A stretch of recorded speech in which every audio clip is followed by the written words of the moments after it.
how can we say things? How can we use our voices for good? Good morning and welcome to Recipe for Success. Once again, I'm starting off solo. So our guest today is supposed to be Sarah Covington with /health. So fingers crossed, she hops on here in a few minutes. Oh, and there she is. So yay, she made it.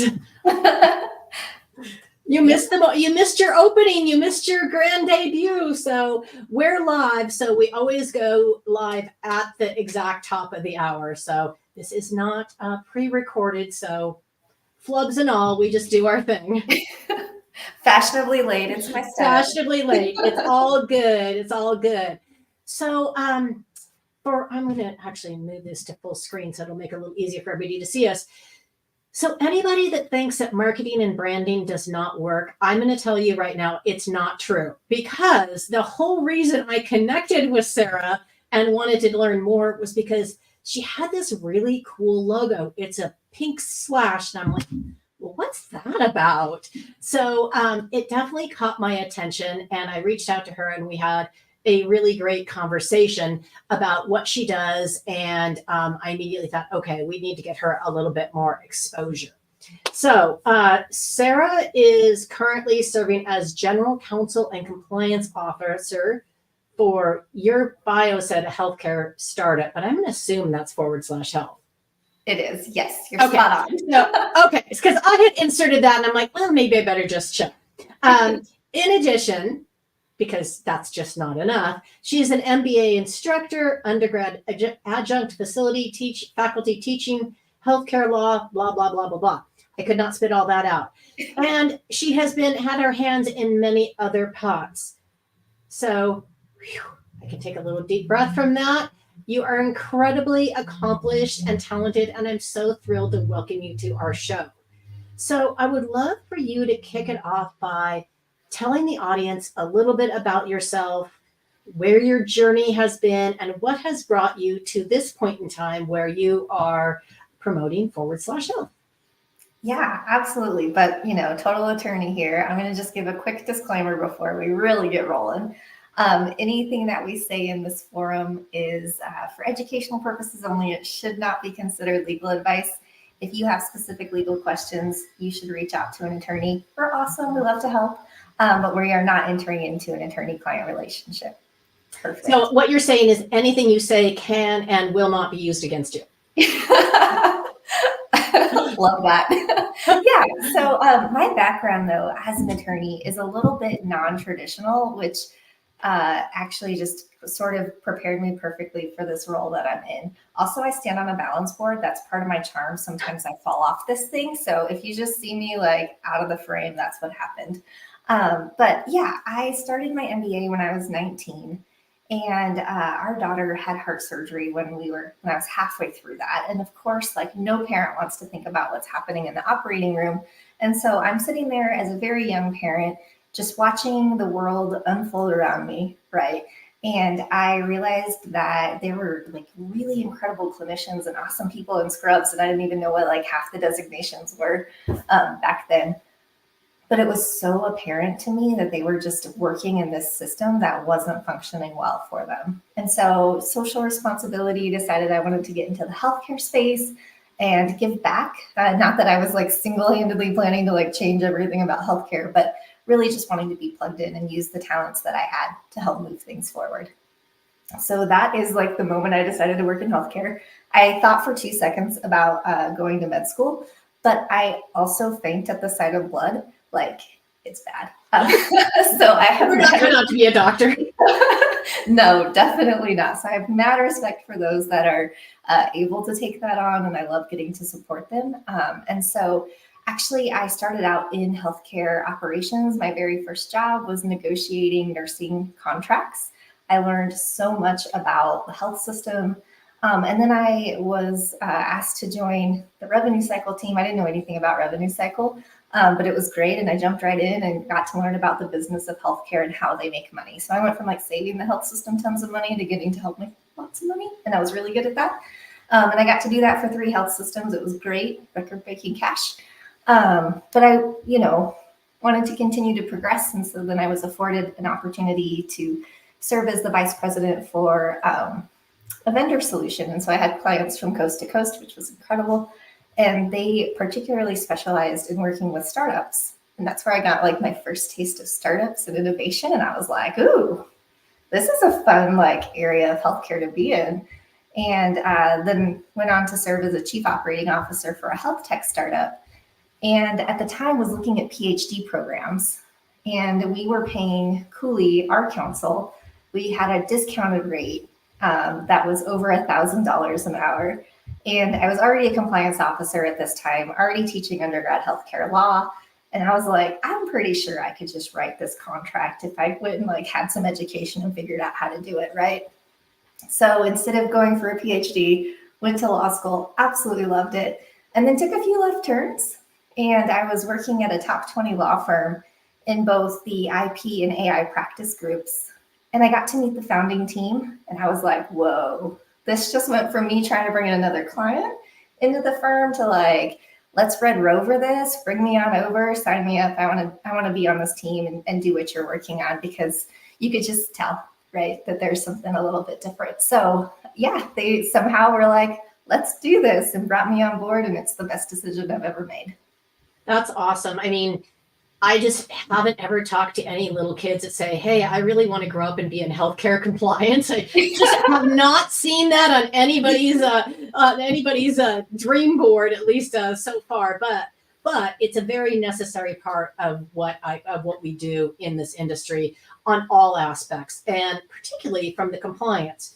So let's talk about specifically /help. You have the bright pink / A. First of all, I need to know how you guys chose that name. Like these are where the places my brain goes. I need to know how you changed the name, and I need to know what your mission is and how you can help healthcare practitioners. So that's like a 3-part question. Yeah, so, this is why I serve on a team, because full transparency, the names that I came up with were things like Pickle Kitty and Gummy Fish. So I like those. Those would have got my attention too. I did a trademark search on those, just so you know. Yeah. So one of my team members came up with that, and I was like, yes, I love it. Let's do it. And my favorite colors are hot pink and black. And another member of our founding team has the same favorite colors. And so it was like, yep, we're doing it. I love it. Okay. So tell me about what /healthcare is all about. What is your mission, and how do you help healthcare practitioners? Yeah, so we're on a mission to help clinicians take back the business of healthcare. And what that means for us in providing support services is not, oh, hey, don't worry, we'll just take care of this for you, which absolutely we'll take care of this for you. But there has been just such this sort of, I think, harmful dialogue that like clinicians, all they do is take care of patients, which is an incredible part of what they do. But when we're talking about people that have passed nursing school and have passed med school and been through this whole process, they absolutely have the capacity to run a business. They don't need an MBA, but they need support with it, right? Because there is a lot to it. And so that's what we're about, is really empowering our clinicians to be the leaders, to be in the driver's seat, to be at the helm. So I see, there's a few things we're going to touch on here. I do see the majority of med student graduates going straight into big healthcare systems, because that seems the least scary place to start. And not saying that that's not a good foundation, because there's a lot to be learned in that situation. But do you think that they're going that direction because they don't know how to start any other way? I think it's twofold. I think it's scary to start. And to that, I would say, man, like a cancer diagnosis is scary too, but we have amazing, incredible clinicians that are there with our patients and walking them through that. And not to say that starting a business is anywhere on the same level. What I'm suggesting is that they deal with scary stuff all the time, much, much more scary things than starting a business. And there are absolutely resources and things available to help guide you through it. We put on our website a free guide on starting a practice, both for clinical practice and then also for healthcare startups, because we think it should be accessible to everyone. So you're able to go through that guide, use the resources and recommendations, and launch a business, right? You don't even have to engage additional help. And then we provide support services for those that are like, guide is awesome. I looked at some things. Hey, I need a little help in this particular area. Great, awesome. Plug me in where you need me. I like that. I mean, I have a sticky note on my, well, I guess I must have taken it off. Anyway, I usually have a sticky note right here on my monitor that says, we do hard things, because my business is very challenging, but it is nothing compared to the hard things that most clinicians do, healthcare providers. It's a huge responsibility that they bear. And I have seen a lot of commentary from doctors lately that patients have lost trust. And I think that is true, because so many providers are working in these giant healthcare systems, and they don't have, even though their whole job technically is to provide care, they don't have the time to provide care. I would agree with that there has been a huge drive within the health systems to enhance productivity, and that's a revenue enabler. I've been involved in that. And like I told my founding team, the way that I approached healthcare in my 20s is not how I want to approach healthcare in my 30s. I think that we, within the framework and within the system that we have, can help individuals continue to care for patients, but in ways that we're really getting back to what the root of medicine is. And that's that relationship that you have. I think we all want clinicians to make a good living. They're entitled to it. They invested many years in their education, a lot of money in their education. Nobody thinks that they should be providing discount services. But on the other hand, revenue optimization is an issue and a problem in our industry. I've actually seen documentation of people telling doctors, well, if you charge for these 5 things, in addition to the thing that you actually did, because they're kind of related, you can optimize your revenue.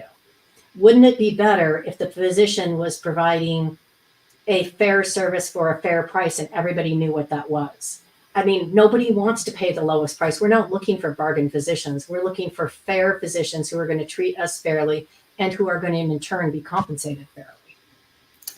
Yeah, and we want our physician compensation models to align well with the goals of healthcare and not only be predicated on enabling sick care. Right. And that's my point is, I think it's really easy to go down the path of, oh, physicians are overcharging. I don't think that is their intention. I don't think that's their desire. I think they want to be compensated fairly. And instead of having 27 different codes that can be all bundled together, wouldn't it be great if we had one code that says, this is what I did for the patient? Well, that would be great. It's going to take a long time. That's okay. Here's the thing is that you got into healthcare because you wanted to see changes. You wanted to see changes in the system. And I think that all we can do as individuals is continue to speak up and say, here's where we need to go. We may not be, I know I can't, I don't have enough years left in the tank to be able to make those changes, but I can continue the conversation so that those that come behind me can help make that global change that we so desperately need in this US healthcare system. And to that, I would just say, one of the greatest sources of comfort for me is I am stepping through and encouraging innovation and policy adoption, because I've also worked in that space and I'm continuing to do so. I was recently reading through Attorney General opinions from the 1940s. It is astounding to see some of the issues that were issues back then that are still issues today, but more so, and where the hope and the comfort comes from, is reading through those opinions and seeing just how far we've already come, because people created this system, right? And people are changing this system. And while we still have plenty of room to grow and improve, there have been significant strides along the way. And I think sometimes it can be a little bit easy, as we're like looking at the mountain of what all is left for us to conquer, to lose sight of that. But we have come such a long way in that period of time. I like that.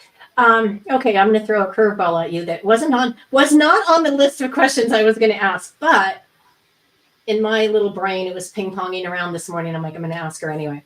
let's talk about the Change Healthcare security breach and how devastating it was for many providers, and how you at your organization could potentially help providers navigate that.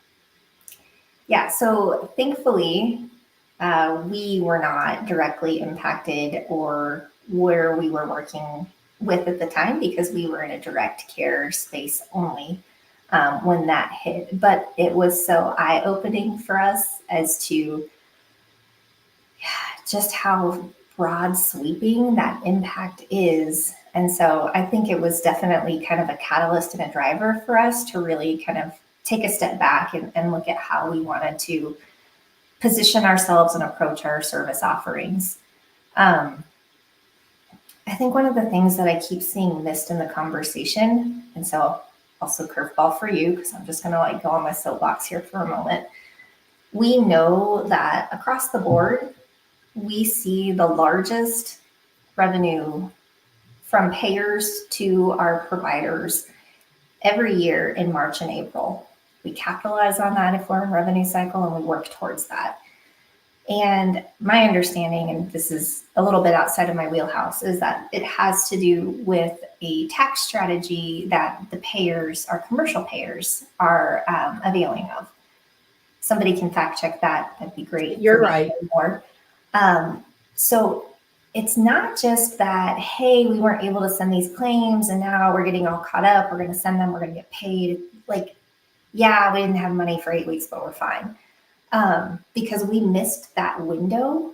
And that's a really important window when we're talking about healthcare finance. And that window is gone, right? So even if we send these claims later, we're outside of that time space. Another component that is not being addressed that I have been seeing is that timely filing is an issue. So we are seeing that claims that couldn't be submitted during this time frame and would have otherwise are now being denied. And that, unless the appeals go through, which we know filing an appeal for these claims takes extra labor and staff, that's not going to be something that is reimbursed. It's an issue that they wouldn't have had otherwise. And so there's going to be some significant continued effects that they're feeling. We also know that it took incredibly way more manpower for those that had to switch over and were filing paper claims during this time period, posting those payments, like the entire thing. It's not just, oh, we didn't get a claim in on this date, but we're going to send it 3 weeks later and everything's fine. There's so much more to this. And there's also class actions that are already underway. I know of several that have been filed and providers that are joining in on those to help assert their rights. Well, it came to my attention. I mean, it's been on the forefront of my mind since it happened, but we're dealing with an issue with a self-funded client whose claims have not been processed, any claims, for 2.5 months. It's a huge, huge issue. Has to do with the stop loss contracts, everything that is built into that. So it's providers, it's insurance companies, it's patients, it's employers. Personally, I have an anesthesia bill from December that didn't get sent to me till the beginning of February. As soon as I went to pay it, everything was shut down. They're still shut down. I still can't pay that bill.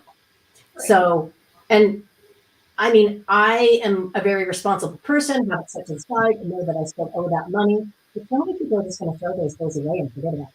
And then all of a sudden, in a few months, they're going to get a bill and they're going to say, well, what's this for? Why am I getting this now? And there's going to be a lot of unhappy people. And there's going to be a lot of providers that aren't paid the way they should have been paid. So it is definitely a big issue. And I think that hopefully there's many, many lessons learned from this situation that will help avoid these type of security issues in the future. It'll be interesting to see how it plays out for sure. It will be. Okay, so back to /health. So of course, I stalk everybody's website before they come on here. So I'm always looking for little nuggets of information. And it says that you guys provide full MSO support as well as a la carte services. So for anybody that might not know what MSO means, let's describe what that is. And then let's talk about how you can help independent healthcare practitioners with these different offerings.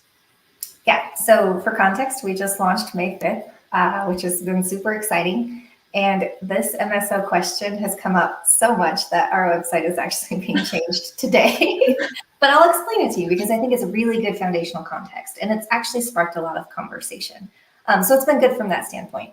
But in a traditional sort of private equity takeover, right, where we know states that have adopted the corporate practice of medicine or still following common law principle corporate practice of medicine, that we can't have non-clinicians owning practices. And so how private equity comes in and structures that is they set up a managed service organization. And this managed service organization provides all the business support to the practice. And the practice is owned by a doctor, but there's a stock restriction transfer in place, meaning that the doctor doesn't actually really end up owning the practice in practical terms because they can't transfer that stock. If they do, it automatically triggers and the MSO gets to pick a new doctor.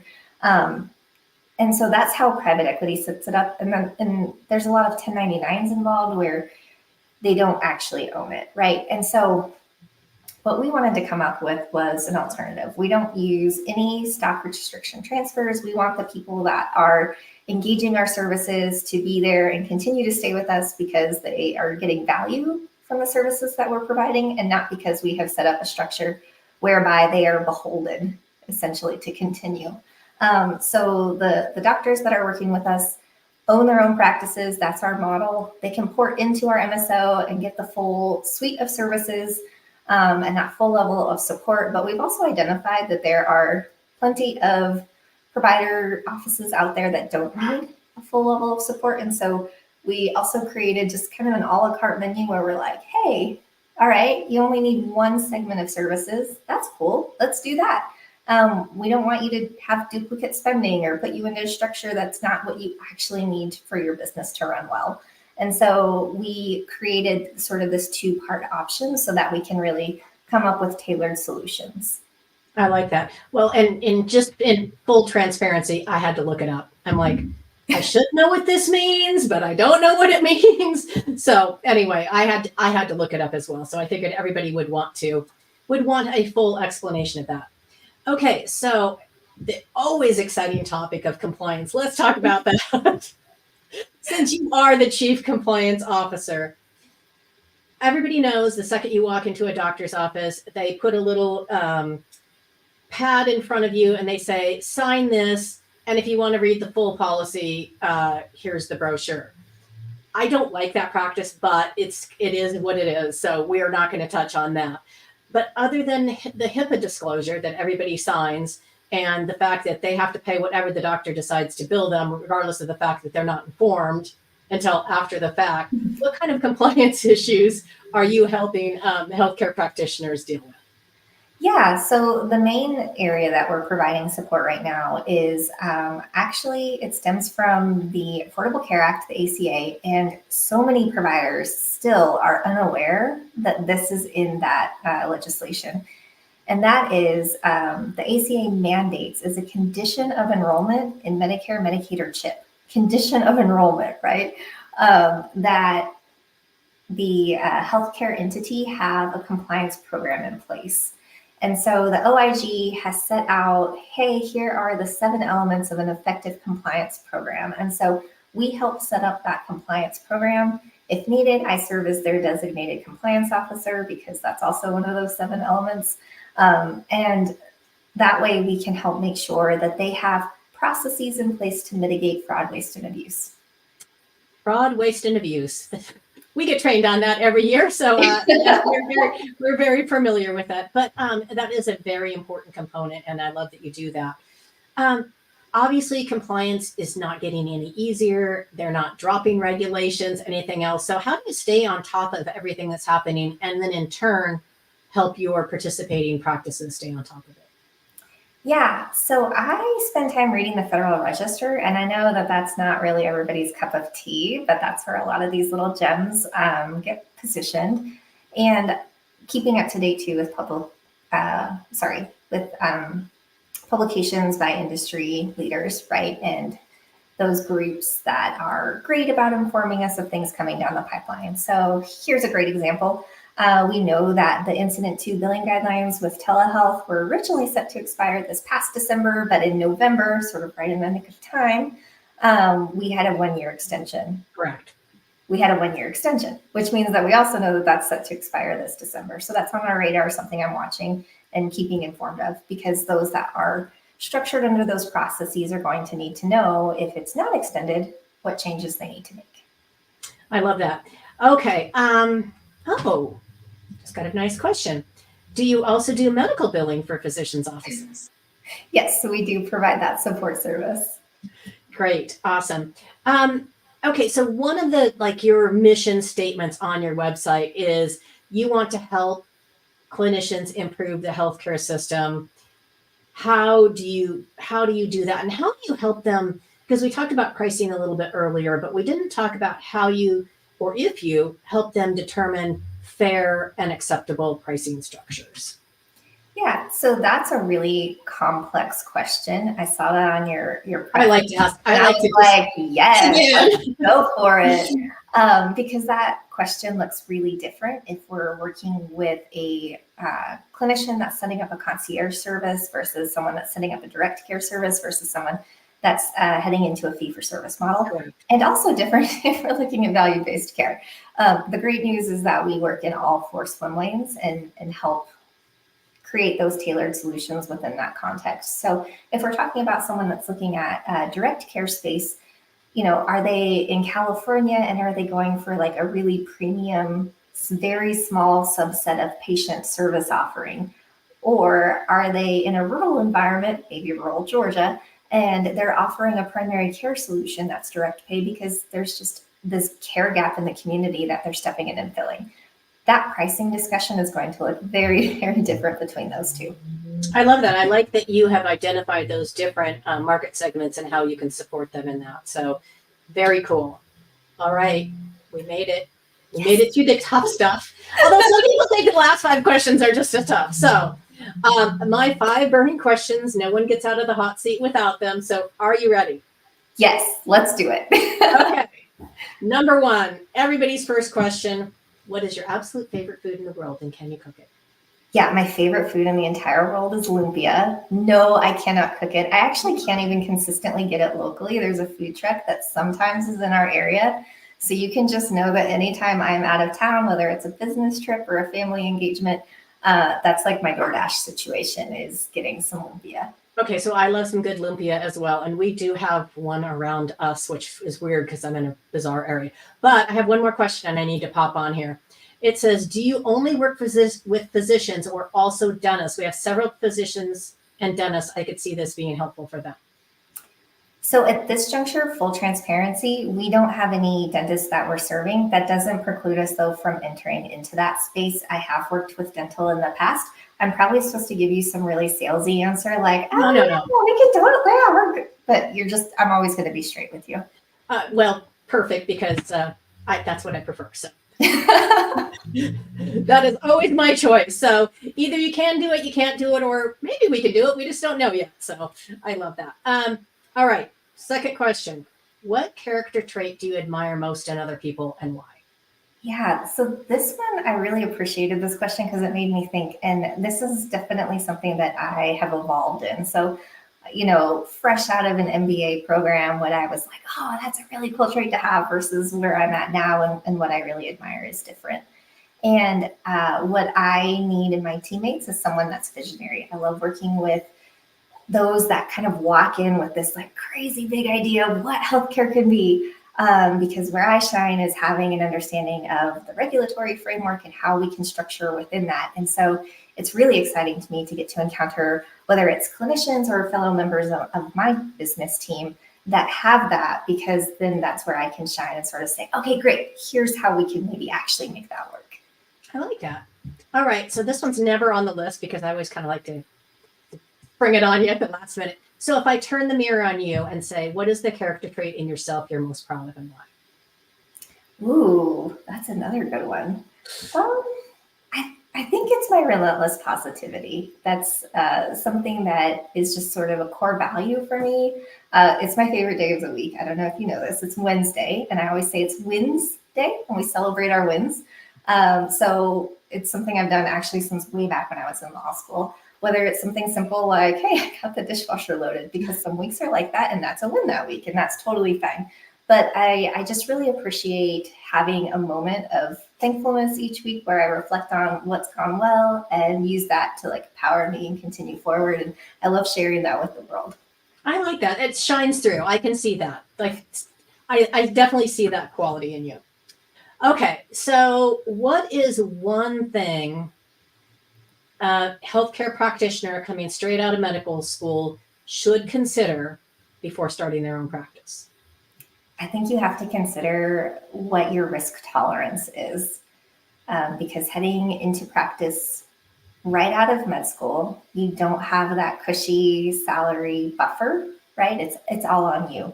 And maybe you have the risk tolerance and the appetite and the financial positioning to be able to weather getting your practice launched and started. And maybe you don't. And that's okay too. It's okay if you want to go and work in an employed situation for a few years before you dive in. It's also okay to jump in right away. You might have a financial position where you're able to do so. Maybe you have a strong skill set, or maybe you've identified great resources that you want to avail of to help you get to where you want to go. Yeah. And we can't forget about good med malpractice coverage. Just so you know, that's on our practice launch like guide list. I was like, yep, that's got to be first when we talk about insurance. Like, exactly. You know, your premises liability, that's important. Work comp, unemployed, but med mal number one. Okay, so we'll lighten it up a bit. Yeah. So what's your secret talent? We can't use the balance board because you already told us about that. But what's your secret talent? There's something that people would be surprised to learn about you. So I have been a ballet point instructor for a number of years. I actually stopped teaching during COVID, but loved it. Absolutely. I took a group of 50 local dancers from South Dakota to Disneyland to dance. I performed in Disneyland as a youngster, and also I served as the local choreographer when the Moscow Ballet would come and tour in the United States. Absolutely love teaching point work. I like it when they get to like the junior high stage and they start talking back a little bit, you know? Yeah. Yeah, that's my favorite age. The little ones are so cute, but like, yeah, I want a little sass. I thought for sure you were going to say that it was your secret talent was reading the Federal Register without falling asleep, because I mean, I'm like, okay, yeah, that would be good nighttime reading. But no, I read technical things too, but not at night because it will put me to sleep. All right, last question. Who's the one person, dead or alive, famous or not, that you would most love to sit down and have a conversation?